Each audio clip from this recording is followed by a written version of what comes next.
સુરતમાં આગના બનાવોમાં સતત વધારો જોવા મળી રહ્યો છે ત્યારે અડાજણ ગામ ખાતે આવેલા બાપ્સ હોસ્પિટલ પાસે એક ઈવી બાઇકના શોરૂમમાં આગ લાગતા અફરાતફરી મચી ગઈ હતી। સુરતમાં ફરી ભીષણ આગની ઘટના સામે આવી હતી। વાત એમ છે કે સુરતના અડાજણ ગામ વિસ્તારમાં બીએપીએસ હોસ્પિટલ નજીક આવેલા એક ઈવી બાઇકના શોરૂમમાં અચાનક ભીષણ આગ લાગવાની ઘટના સામે આવી છે।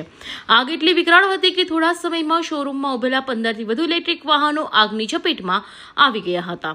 આગ લાગતા જ સમગ્ર વિસ્તારમાં અફરાતફરીનો માહોલ સર્જાયો હતો અને ધુમાડાના ગોટેગોટા દૂર સુધી જોવા મળ્યા હતા। ઘટનાની જાણ થતાં ફાયર બ્રિગેડની ટીમ તાત્કાલિક સ્થળ પર પહોંચી આગ પર કાબુ મેળવવાની કામગીરી હાથ ધરી હતી। તો પ્રાથમિક માહિતી મુજબ આગનું ચોક્કસ કારણ હજુ સુધી સામે આવ્યું નથી। જોકે સદનસીબે આગની ઘટનામાં કોઈ જાનહાનિ થયાની માહિતી નથી।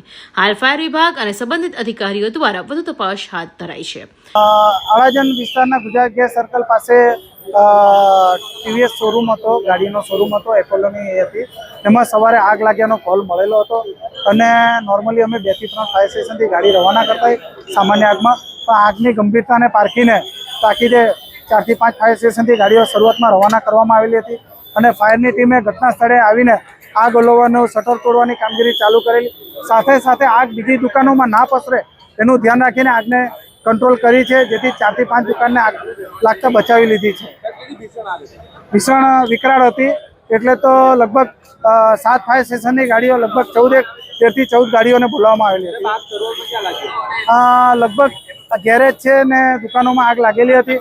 અમારી ટીમે શટર તોડીને આગ ઓલવવાની કામગીરી, એ કારણ હજુ સુધી જાણવા મળ્યું નથી।